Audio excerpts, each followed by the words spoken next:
কথা বলার শুরুতে কোরআনের দুইটা আয়াত বলি আগে। একটা আয়াত হচ্ছে, নিশ্চয়ই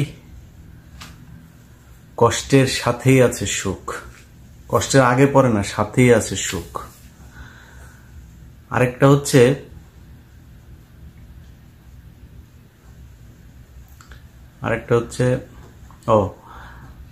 একটু হয়তো ভুল হইতে পারে, আল্লাহ মাফ করুক। সেটা হচ্ছে যে আমি তাদেরকে কিছুক্ষণের জন্য হাসতে দিয়েছি। মানে সিমিলার, আমার একটু হয়তো এদিক ওদিক হইতে পারে বাংলাটা বলতে গিয়ে। যাই হোক, তো মূল সার সংক্ষেপ হচ্ছে, আমার বিশ্বাস করেন গতকালকে আমি প্রায় টানা 3 দিন ঘুমাইলাম না। গতকালকে না ঘুমানোর কোনো কারণ ছিল না, কিন্তু গতকালকে ঘুমাইতে পারিনি। আমি সকালে 7টার সময় ঘুমাইছি। আমার এটা বিশ্বাস হচ্ছিল না যে মানে আল্লাহ এইভাবে ম্যাজিক দেখাইতে পারেন। আপনারা আমাকে যারা দীর্ঘদিন ধরে শোনেন তারা নিশ্চয়ই জানেন যে অনেকবার এই কথাটা বলেছে যে শেখ হাসিনার বিদায়টা স্বাভাবিক কোনো ঘটনা হবে না, অস্বাভাবিকভাবেই সে যাবে, এবং ঘুম থেকে ওইটা শুনবেন সে নাই। তাই হইল। দেখেন, আমার মনে হয় পুরো পৃথিবীর ভেতরে সবচাইতে প্রতাপশালী একজন রাষ্ট্রনায়ক ছিল শেখ হাসিনা। শেখ হাসিনার আশপাশের লোকগুলি দেখেন, এই যে পলক, তারপরে ওই যে আরাফাত, 2 দিন আগেও বলল তাদের নাকি এত গুলি আছে, প্রতি সেকেন্ডে যদি 1000 গুলি চলে, তারপরও 5 বছর তারা নাকি টানা এই গুলি চালাইতে পারবে। আরো কত কিছু। ধরাকে সরা জ্ঞান করে নাই। আমার এই ভিডিও, এই ইউটিউব, এই ফেসবুক, এগুলোতে অনেকবার শুনতে হয়েছে, দেশে আয়। কার দেশে এখন কে যায় রে ভাই? চোরের মতো পালায়ে গেছিস, চোর। আমরা মানে অনেক রাগ ছিল, ক্ষোভ ছিল, আমার সাথে অনেক অন্যায় হয়েছে। আমি কোনোদিন পলিটিক্স করি নাই। আমার পরিবারের সাথে যাদের সম্পৃক্ততা আছে, এই 2001 সালে মিছিল টিছিল করতাম, এরকমই। কিন্তু কোনদিন কোনো দলের সাথে আমার নাম, আমি কোনো পলিটিক্স করা কোনোদিনও করিনি। আমার পরিচিত যত মানুষ আছে জিজ্ঞেস করেন গিয়া, কখনো করিনি। তারপরে এখানে এসে ইসকন নিয়ে নিউজ করার কারণে আওয়ামী লীগের লোকজন পোস্ট করে, এই করে ফেলবে, ওই করে ফেলবে। তো আল্লাহ এত উদ্ধত্তপনা সহ্য করে না। শেখ হাসিনা যখন দেশ থেকে বের হয়ে যায়, তার আগের মুহূর্তেও পুলিশের কমিশনারের বক্তব্য শোনেন। শেখ এই যে ওই একটা আছে নাকি, আতিকা নাকি ছাত্রলীগের, সে নাকি 7 মিনিটের মধ্যে নাকি পরের দিন সে মাঠ খালি করে ফেলবে। যেদিন এই হাসিনা যেদিন পলাইলো, পলানোর আগের রাতটাতে কি অবস্থা, সব ওদের ফেসবুক পেজ টেজগুলো ভয়ঙ্কর রকমের কালকে বিশাল ঘটনা, মানে একটা আতঙ্ক তৈরি করতে চাইছে। এটা কেন চাইছে? কারণ শেখ হাসিনা তার দলের নেতা কর্মীদেরকে মানে বলেছে যে তোমরা এইভাবে করবা, কালকে খুব করে ওদেরকে মাঠ থেকে সরাইতে হবে। কিন্তু খেলাটা তো এত সহজ না, এটা শেখ হাসিনা বুঝতে পারে না। এই গেম, এই প্ল্যান, কত জায়গা থেকে যে কত কিছু যে মানে করে তারপরে গিয়েছে, সেটা শেখ হাসিনা বুঝতে পারে নাই। শেখ হাসিনা যতটুকু বুঝতে পেরেছে, তবে তার দলের লোকজন একেবারেই বুঝতে পারেনি। তারা মনে করেছে যে হেফাজতের রাতে এত মানুষকে মারা ফেললাম, বিএনপির এত মানুষকে গুম করে ফেললাম, কত ঘটনায় কত কিছু করলাম, ছাত্র আন্দোলনে পোলাপান্ডে পেটায়া করে দিলাম, তারপরে সে আগের কোটা সংস্কার আন্দোলনে সেইখানেও পিটায়া পিটায়া পোলাপানে হাত পা ভেঙে ফেলাম, হাতুড় দিয়ে পেটাইলাম, কিছুই তো হয়নি। এবারও মনে করেছিল কি হবে, মাঠটা একদম খালি করে ফেলবে। আওয়ামী লীগ, তোমাদের আম্মু তোমাদেরকে একটু বলেও মানে সিগন্যালটাও দেয় নাই যে অবস্থা কিন্তু খারাপ, সবাই যে যার মতো পারো ভেগে যাও, সেই সুযোগটাও দেয় নাই। নিজে ঠিকই নিজের আত্মীয় স্বজন আর কাছের কয়েকজন নিয়ে তারপরে ভেগে গিয়েছে, তোমাদেরকে বলেও নাই। এখন অনেকে ফেসবুকে পোস্ট করছে এখন দেশ স্বাধীন হলো, কয়দিন 2 দিন আগেও আওয়ামী লীগের নেতার ছবি দিয়া তারপরে লিখতো আমার অভিভাবক, আগের পোস্ট সব ডিলেট। এই তো হচ্ছে অবস্থা না? এটা তো আগেই বলতাম, অনেকবার বলেছি যে তোমাদের আম্মুরা তো বাইরে টাকা পয়সা কামাচ্ছে, সেকেন্ড হোম আছে সবারই, এরা তো গিয়ে আরামে খাবে ওইখানে। তোরা ফকিন্নির বাচ্চা, তোদের অবস্থাটা কি হবে? পাসপোর্ট আছে, বাপের নামও তো বাবলু লেখা রয়েছে, বালবুলু, এখন তো পাসপোর্টও নাই। তোর ওই ভোটার আইডি কার্ড ঠিক করতে করতেই তো জীবন শেষ হয়ে যাবে, এর মধ্যে গণধোলাই খায় মারা যাবে। কয় জায়গায় গণধোলাই, কিছুক্ষণ আগে দেখলাম গোলাম রাব্বানিরে গণধোলাই দেওয়া চিটপটাং করে দিচ্ছে। এই গোলাম রাব্বানি আমার সাথে টক শোতে, মনে আছে না আপনাদের? আমার সাথে টক শোতে বলে দেশে আসেন, পারলে দেশে আসেন। তো দেশে এখন গেলে গোলাম রাব্বানি তুমি কি করবা আমারে?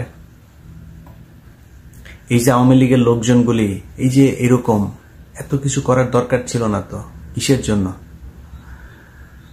এখন ফারজানা রূপা, মিথিলা ফারজানা, তারপরে নাইমুল ইসলাম খান, আপনারা ইউটিউব চ্যানেল খোলেন। ইউটিউব চ্যানেল কেমনে খুলতে হয় আমার একটু ফোন দিয়েন, আমি শিখাই দিব কেমনে চ্যানেল খুলে আবার মনিটাইজেশন করতে হয়। আমি লিঙ্ক দিয়ে দিব, আমার ভিডিওতে লিঙ্ক দিয়ে দিব। ওই লিঙ্ক দেখে আপনারা সবাই যাদের লিঙ্কটা পাইলে আপনারা সবাই ওদের সাবস্ক্রাইব করেন। সাবস্ক্রাইব করে তারপরে করবা, হ্যাঁ, ইউটিউবে ভিডিও বানাবো। তোমাদের ভিডিও আমরা এই যে আমার এখন ধরেন কাল পরশু হয়তো আমার 3 মিলিয়ন হবে। তো আমার যে 3 মিলিয়ন সাবস্ক্রাইবার, আমার তো টিভি কিছু না, আমি তো রাজাকার আরেক হইছে ইউটিউবার। আমরা হইলাম ইউটিউবার আর আপনারা ছিলেন সাংবাদিক। তো এখন আপনাদেরকে ইউটিউবার হইতে হবে। ইউটিউব কেমনে কেমনে খুলতে আমি সব শিখাই দিব। হ্যাঁ, বহুত জ্বালাইছেন।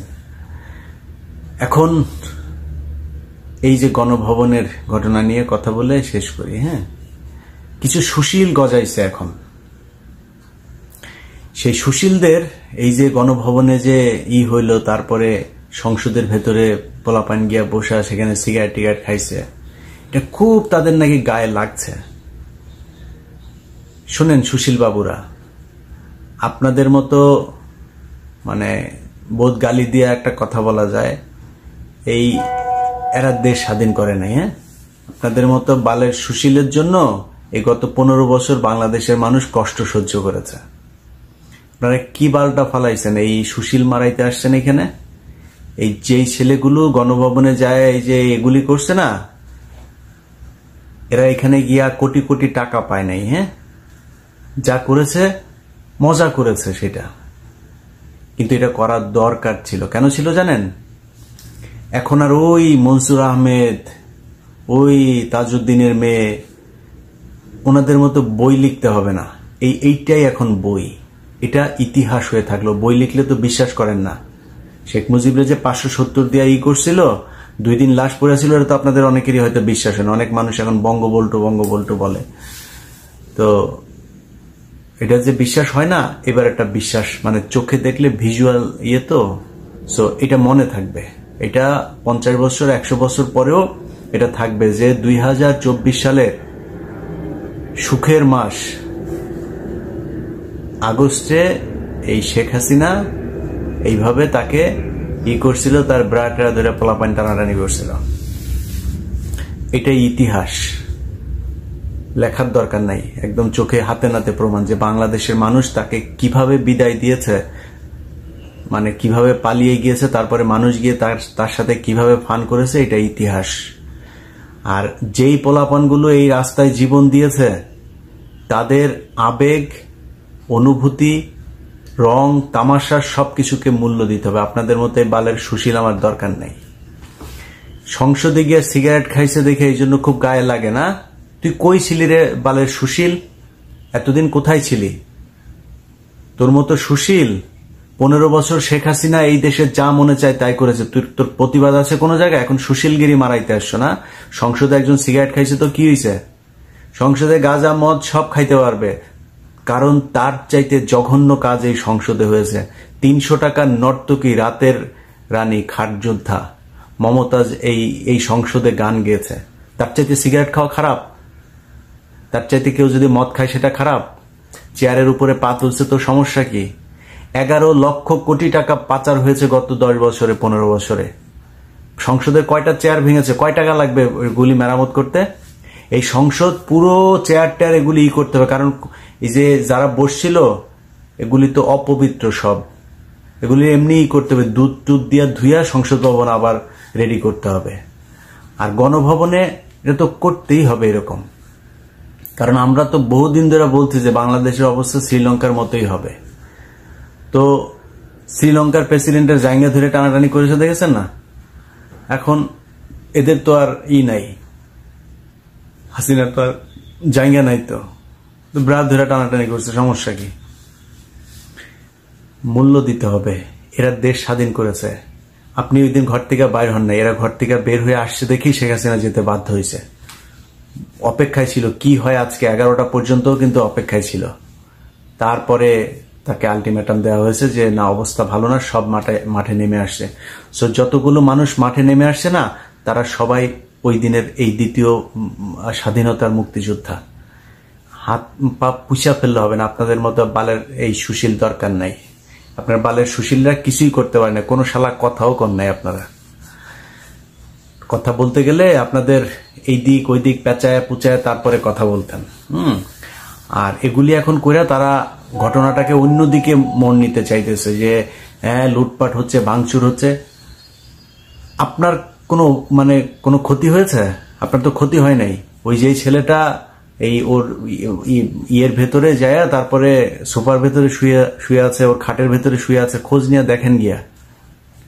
ওর ভাই মারা গিয়েছে, না ও ঘরে ঘুমাইতে পারে নাই 15 বছর, এই অবস্থা। নাহলে ঘরে ঘরে এরকম বহু কান্না এই শেখ হাসিনার কারণে হয়েছে। আপনার কই? আপনারের বয়স কত ছিল? আপনারের মার ঘুম হয় এখন? আবু সাইদের বোনের কান্না শুনেন নাই? জামাত ইসলামের নেতাদেরকে খুন করেছে জানেন না? 10 বছর 15 বছর মানুষকে আটকায় রাখে। চৌধুরী আলমকে খুঁজে পাওয়া যায় নাই।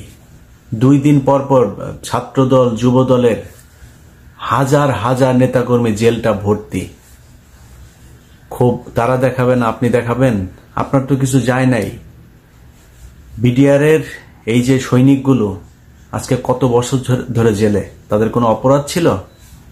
তাদেরকে জেলখানায় নিয়ে গিয়েছে। যাই হোক, এসব এই আওয়ামী লীগ করেছে, এটার জবাব তাদেরকে পেতে হবে। কিন্তু আমি অনুরোধ করব যে আওয়ামী লীগের মতো অমানুষ না হওয়াই উচিত, ক্ষমা করে দেন। তারা, আমার বিশ্বাস, তাদের শাস্তি এমনিতেই পাবে। মানুষের জীবনের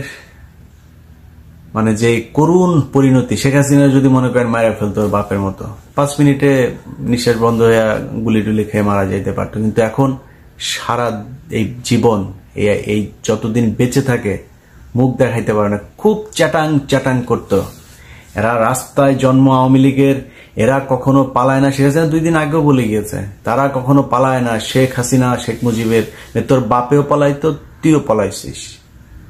ও এটা দেখবি, কিন্তু ভিডিও কিন্তু দেখবি তুই আমার এটা। হ্যাঁ, সো তোরে বললাম শেখ হাসিনা, তোরে বলছিলাম না, তুই এই বাংলাদেশের মানুষ তোকে কতটুকু ঘৃণা করে সেটা তুই দেখবি একদিন।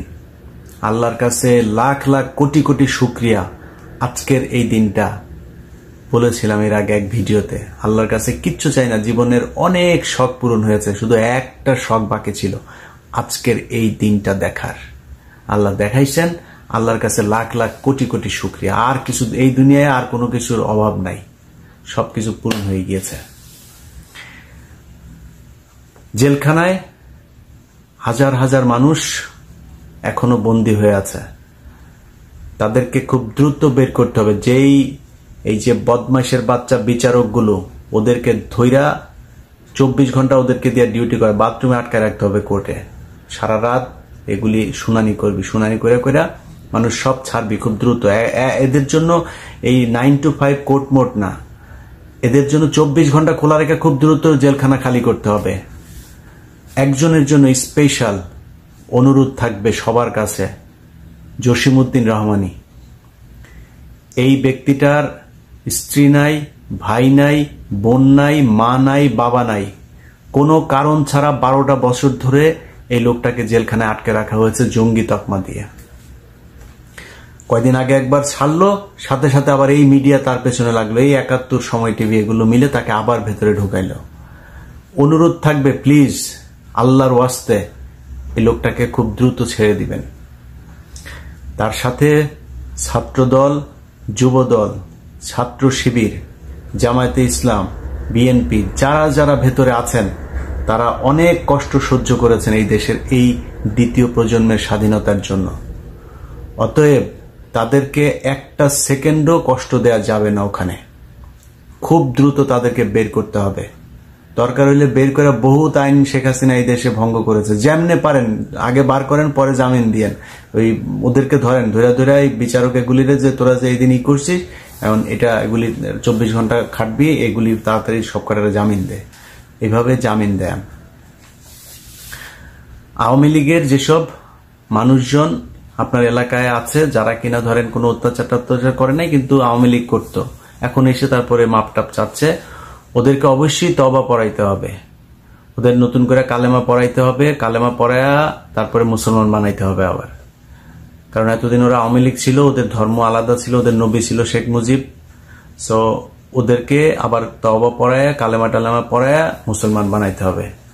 সো এটা আপনার মানে কনভার্টেড মুসলিম হবে বা রিভার্টেড বলা যায়। তো এদেরকে এটা অবশ্যই করতে হবে। বিডিআর এর যেই জওয়ানরা আজকে এত বছর ধরে জেলখানায়, প্রহসনের বিচারের নামে এই ক্যান্টনমেন্টে তাদেরকে মিথ্যা সাজা দেওয়া হয়েছে, তাদেরকে খুব দ্রুত ছাড়তে হবে। কালামানিক, ওই যে পাগলামানিক কোথায় আছে প্লিজ খুঁজে বার করেন এরে। আমার বিশ্বাস যেহেতু পলক এবং এই হাসান মাহমুদ এই দুইটা যেহেতু আটকা পড়েছে, তার মানে আরো অনেকে আটকা পড়েছে। ওই যে গুলিস্তানের যে টোকাইটা আছে আপনার সম্রাট, এটা কোথায় আছে খুঁজে বার করেন। শামীম ওসমানও থাকতে পারে দেশে, দেখেন খুঁজে পাওয়া যায় কিনা। সো ভালো করে সার্চ করেন, এগুলিরে খুঁজে বার করতে হবে। হ্যাঁ, আর বিমানবন্দরে নিশ্চয়ই মানে পরিস্থিতি জোরদার করা হবে এদের ব্যাপারে, এদেরকে যেখানে পাওয়া যায় সেখানে যেন ব্যবস্থা নেওয়া যায়। তারপরে পুলিশের আইজিপি দেখলাম গোপন জায়গা থেকে দিচ্ছে।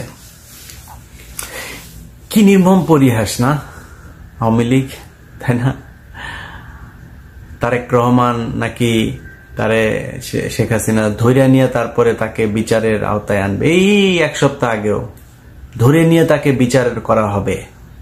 পলাতক, প্রতিটা গণমাধ্যম তারেক রহমানের নাম বলার আগে পলাতক উচ্চারণ করত।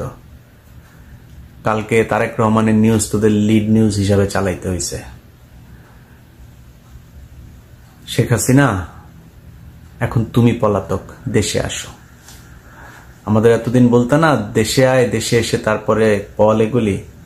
আমি দেশে যাব, কি করবি? কিছু করতে পারবি?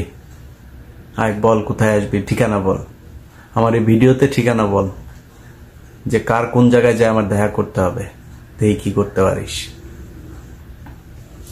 নতুন সরকার গঠন হয়েছে, ডক্টর মোহাম্মদ ইউনূস, আপনাকে অভিনন্দন। যারা এই সরকারে থাকবে তাদেরকে অভিনন্দন। বাংলাদেশের যে অর্থনৈতিক ভঙ্গুর দশা, সেখান থেকে নিশ্চয়ই একটা ভালো জায়গায় নিয়ে যাবে বলে আশা করি। এবং যারাই আসবে, যারাই ক্ষমতায়, এই শর্ট টার্ম যে গভর্নমেন্ট সেটা আপনার তৈরি হবে, এরপরে নির্বাচনের পরে যারা ক্ষমতায় আসবেন, আল্লাহর ওয়াস্তে একটু ঠিক করে দেশটা চালায়েন। অনেক প্রাণের বিনিময়ে এবার স্বাধীনতা এসছে। আপনারা যদি উল্টাপাল্টা করেন আবারও, তাহলে আবারও এই আওয়ামী লীগ সুযোগ নিবে। সেই সুযোগটা যেন তারা না পায়, মানুষ যেন আপনাদের কাজে কর্মে সন্তুষ্ট থাকে। আরেকটা খুব গুরুত্বপূর্ণ কথা বলে শেষ করব, সেটা হচ্ছে এই যে মুক্তিযুদ্ধ হলো, এই মুক্তিযুদ্ধের সমর্থনে দুবাই, সৌদি আরব সহ মিডল ইস্টের কোন কোন দেশে কয়জন আটক হয়েছিল, খুব জোর কূটনৈতিক তৎপরতা চালায় তাদেরকে প্লিজ একটু বের করার ব্যবস্থা করবেন। তারা তাদের আবেগ সামলাতে পারেনি, তারা কিন্তু জানে যে ওইখানে মিছিল করলে কি হইতে পারে, কিন্তু এই আবেগটা তারা ধরে রাখতে পারে নাই, এতগুলো লাশ দেখে তারা সহ্য করতে পারে নাই। সো এটা আপনাদের দায়িত্ব, প্লিজ যেই সরকারি এখন তৈরি করবেন, আপনাদের কাছে অনুরোধ, আমার এই ভিডিওটা দেখার সাথে সাথে এটার ব্যাপারে একটু ব্যবস্থা নিন। কারণ আপনাদের মাথায় রাখতে হবে যে যারা মিডল ইস্টে কাজ করতে যায় বেশিরভাগেরই একমাত্র উপার্জনক্ষম ব্যক্তি হচ্ছে সেই ব্যক্তি। এখন তার কারণে শুধু সে না, তার দেশে যে বাবা মা, ভাই বোন, স্ত্রী, সন্তান যারা যারা আছে সবাইকে কিন্তু সাফার করতে হবে। সো আল্লাহর ওয়াস্তে তাদের ব্যাপারে একটু পদক্ষেপ নেবেন। আমি আমার ইউটিউব চ্যানেলে আজকে বাবুল আক্তারকে নিয়ে যে প্রোগ্রামটা করেছিলাম সেটা আবার আপলোড দেব। সো ভিডিওটা দেখেন, এই ভিডিওটা দেখে যদি মনে করেন আমি সত্য বলেছি, তাহলে বাবুল আক্তার এবং ফেনীতে যেই ঘটনা, সেই ঘটনাতেও প্রিন্সিপাল সিরাজউদ্দৌলা সহ ওইখানে 16 জনকে ফাঁসি দেওয়া হয়েছে। এরা একদম নিরপরাধ, এদের কোনো দোষ নাই। আমার ওই প্রোগ্রাম দেখার পরে যদি মনে হয় আমি প্রমাণ করতে পেরেছি, তাহলে ছেড়ে দিয়েন। এই প্রোগ্রাম দুইটা আগে দেওয়া হয়েছিল, বনজ কুমার তার ক্ষমতা দেখিয়ে সে আমার ভিডিও দুইটা বাংলাদেশ থেকে অফ করে রেখেছিল। সো ওই ভিডিও দুইটা আমি আবার আপলোড দিচ্ছি, ভিডিওগুলো দেখে মনে চাইলে বাবুল আক্তার এবং তার এই ফেনীর যে যারা আটক আছে তাদেরকে ছেড়ে দিয়েন। সবশেষ যারা পালিয়ে গিয়েছেন তাদেরকে বলতে চাই, যেখানেই আছেন সবাই মিলেমিশে ওইখানে আপনাদের আব্বুর মতো হুক্কা টুক্কা টানেন একসাথে, ওইখানে বসে খেলাধুলা করেন। শামীম ওসমানের নিয়ে সে ভালো খেলতে পারে, আর ওবায়দুল কাদের তো আছে, এদেরকে নিয়ে আপনারা ওইখানে খেলেন, আন্তর্জাতিক মাঠে গিয়ে খেলেন। এই মানে ডোমেস্টিক ফিল্ডে খেলা শেষ, এবার ইন্টারন্যাশনাল মাঠে যায় খেলাধুলা করেন, করতে থাকেন। আমরা এই ভিডিওতে মাঝে মধ্যে এরকম করবো, এই যে যেমন কথা বললাম না, এর চাইতে আরো জঘন্যভাবে আপনারা খেপাইতে পারি। আমি কিচ্ছু করবো না, কিন্তু আপনি আমার কথা মানে শরীরের রক্ত টকবক করবে, হ্যাঁ এটা পারি, কিন্তু খুব বেশি বললাম না। কারণ কি জানেন, কারণ হচ্ছে এখন আপনাদের কষ্টের এমনি কষ্টের দিন, কারণ আপনারা ইউটিউবে করেন, হ্যাঁ আমরা এতদিন যেটা করেছি না, এখন ওই দায়িত্বটা পালন করেন। টাকা পয়সা তো বানাইছেন, টাকা পয়সা কিছু খরচ করেন। এই পররাষ্ট্রমন্ত্রী নাম কি, যে আগে যে পররাষ্ট্রমন্ত্রী ছিল, অর্থমন্ত্রীর আবুল মাল আব্দুল মুহিতের ভাই, তো উনি একটা কথা বলেছিলেন যে আওয়ামী লীগের কেন নাই ইলিয়াস হুসাইন, কনক সারোয়ার, এদের মতো এরা তো নিজের থেকেই এরা করে, এদেরকে তো কেউ পে করে না, নিজের থেকেই তারা এইসব ভিডিও করে। আওয়ামী লীগে কেন এরকম ডেডিকেটেড লোকজন নাই? তো আপনারা তো এখন কাজ টাজ নাই, টাকা পয়সাও কামাইছেন। ফারজানা রূপা, ভালো ভালো প্রেজেন্টার আছে তো, ফারজানা রূপা, মিথিলা ফারজানা, আরেকটা ওই যে হিজড়াটার নাম কি, এই তৃতীয় লিঙ্গের এগুলিরে নিয়ে তারপরে আপনারা ওইখানে এই ভিডিও বানান, হ্যাঁ তো বানানোগুলি বানায় তারপরে ওগুলি জনগণের দেখান, সাবস্ক্রাইব করতে কোন পোলাপানে আপনাদের দেখতে চাই। আমার খুব শখ, আপনাদের কয়দিন ধরে দেখতেছি না, আপনাদের জন্য দেখি, সেই ব্যবস্থা করে দেন। বাংলাদেশের মানুষ জানতে চায় আপনারা কে কোন অবস্থায় আছেন, দেখা দেন। সবাই ভালো থাকেন। কিছু দাবি দেওয়া আছে, সেটা নিয়েও ভিডিও করব। আজকে এই পর্যন্তই। আল্লাহ হাফেজ, ঈদ মোবারক।